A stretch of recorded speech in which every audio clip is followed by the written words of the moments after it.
to the Inside Scoop Emerald Planet. Here again, your host, Dr. Sam. Hello, I'm Dr. Sam Hancock of EmeraldPlanet, Washington, D.C. of the United States. We're looking around the globe at the technologies, the processes, the services, and the products that are making a difference as we move towards 2050. It's one of the themes that we have is paving the way to 2050, the future vision. And we have an organization called Rotary International. It's represented here by Stephen L. King, who is the chair of the Rotary International District 7620 Future Visions Water Projects. And Steve, welcome. Thank you. Glad to have you here. And I think this project, you've been on with us once before, and we're following up as this continues to expand. And this is really a very viable project that really has world implications. Yes, it is. It's the problems in the Chesapeake Bay, we've learned, are not unique to the Chesapeake Bay. The loss of oysters and other shellfish reefs throughout the world, including the United States, has been tremendous over the past century or so. And it's affecting water quality in the oceans and in the estuaries throughout the world. And that's what the problem is in the Chesapeake Bay. And it's amazing, Steve, how people think of the water in the ocean, the water in the lakes, the water in the creeks and the ponds and the rivers and all that. But there's not a whole lot of people that are actually looking at it as a system for the planet. And this is something that we really have to start doing. And even though you have a small local project, you're really looking at it as a global model program. Yes, well, we're starting small with the St. Mary's River, but and then eventually the Chesapeake Bay. But that is the purpose of the project, to be a model for the restoration of Chesapeake Bay. And then I think beyond that, once the Chesapeake Bay is restored, that model could be used in many other estuarine and ocean type environments. Yeah, when looking at, tell us a little bit about this, because I really want to come up with a map that's coming up shortly. What are we looking at here, and what's the impact of this, not only for oysters, which is food, but also as far as the estuaries themselves? Well, as you know, the Chesapeake Bay is in bad shape. In the summertime, we experience many areas that have no oxygen, what we call dead zones. And the cause of that is way too much algae. The concentrations of algae are so thick in the Chesapeake Bay during warm weather that light cannot penetrate to the bottom to the submerged aquatic vegetation that produce oxygen. And then when the algae die, the bacteria that consume the dead algae remove what little oxygen is in the water.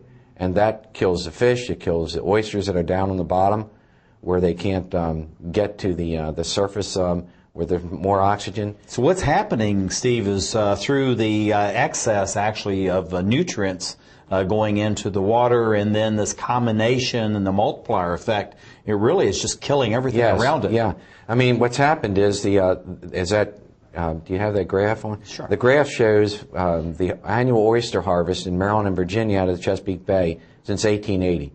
And as you can see, it's gone from about 120 million pounds down to next to nothing now. We have less than 1% of the oysters in the Chesapeake Bay that were here prior to the Civil War. And I'm going to put up this next graphic here, because I think this tell us a little bit about this. Yeah, that's a picture of an area that was harvesting our oysters, a business that was harvesting oysters at the turn of the century, and you can see how many oysters are there. There was a tremendous effort after the Civil War to mine the reefs, the three-dimensional reefs, for the shell material as a construction material for building roads, for bedding, for building foundations, for agricultural purposes. Chicken, they made it into chicken grit. They used it for agricultural lime. And over about 150 years, these reefs that some were in the lower parts of the bay around Tangier Sound were 30 feet off the bottom, were actually mined right down to the bottom. And that was a very valuable material during the Reconstruction period after the Civil War. In addition, and tell us the dates of the Civil War, because this is an international program, so people want to say, what Civil War? Yeah, well, from 1861 to 1865.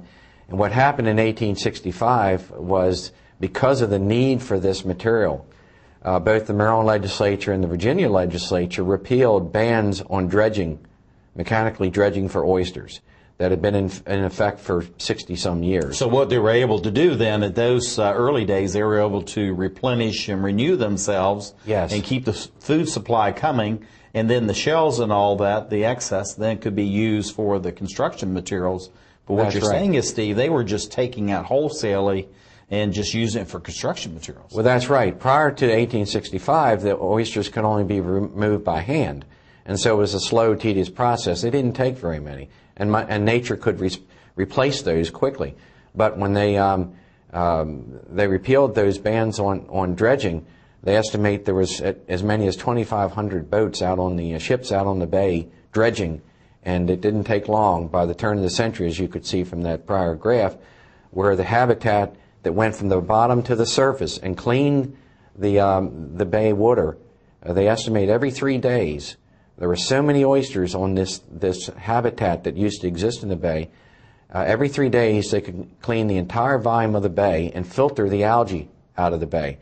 Now there's less than 1% of those oysters. So the bay's natural algae filtration system doesn't exist anymore, and there's no way to keep the amount of algae in balance with Mother Nature's need for algae as a food source. I see. Now, looking at this map we have here, we're talking about the St. Mary's River watershed, and this is so that even our domestic viewers will have an idea where this is and where it's actually located along the east coast of the United States. Yes, well, it's on the western shore of Maryland.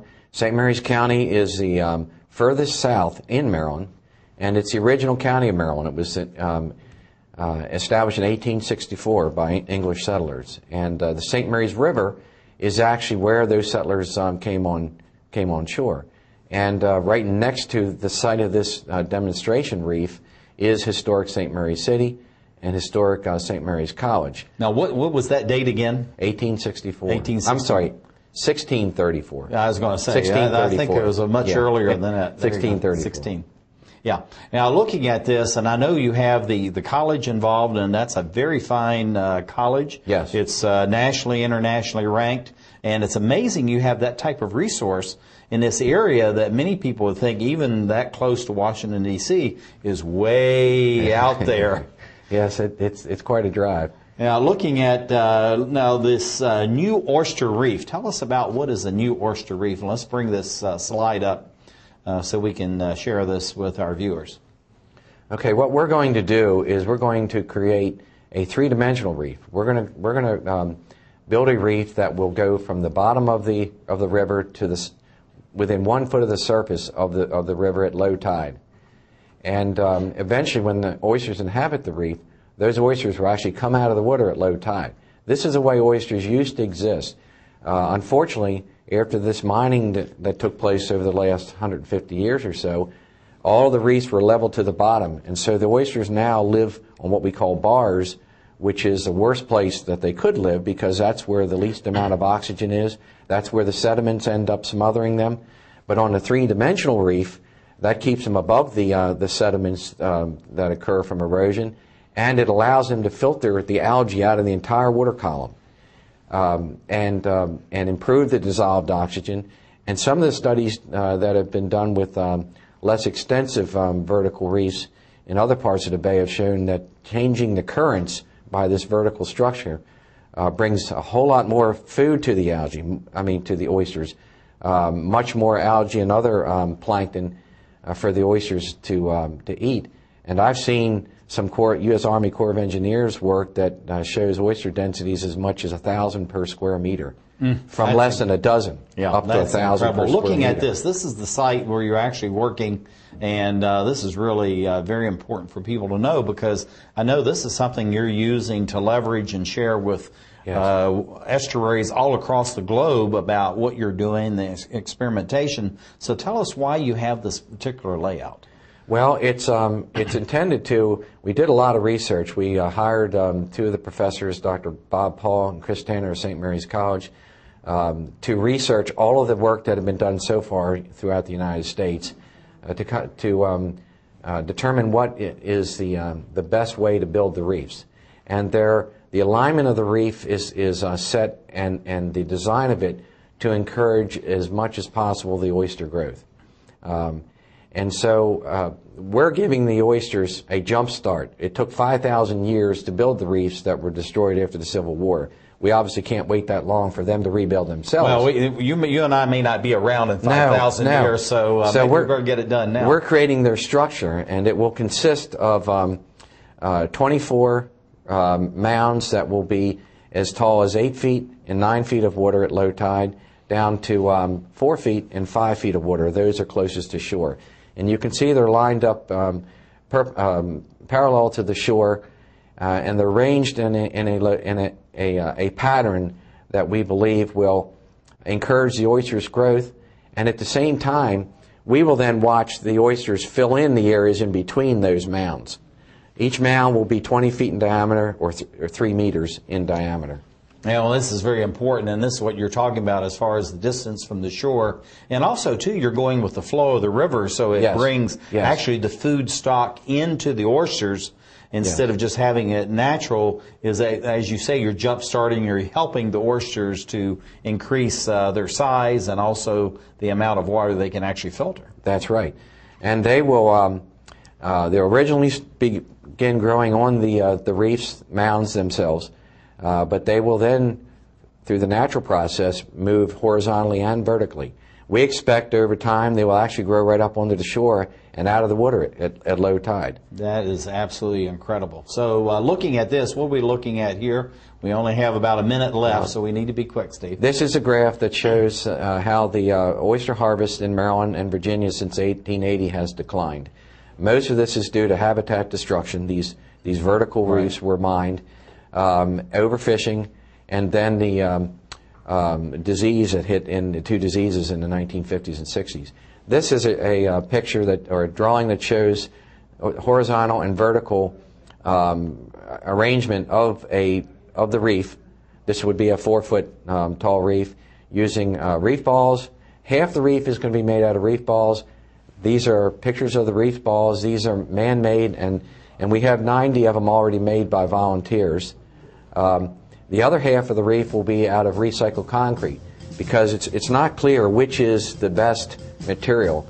And remember, we're trying to build this as a model for the Chesapeake Bay, so we need to determine what is the best and what the costs are associated with the 2 types of structural material. Well, Stephen L. King, Chair of the Rotary International District 7620 Future Visions Water Projects, thank you for being with us as we create the Emerald Planet.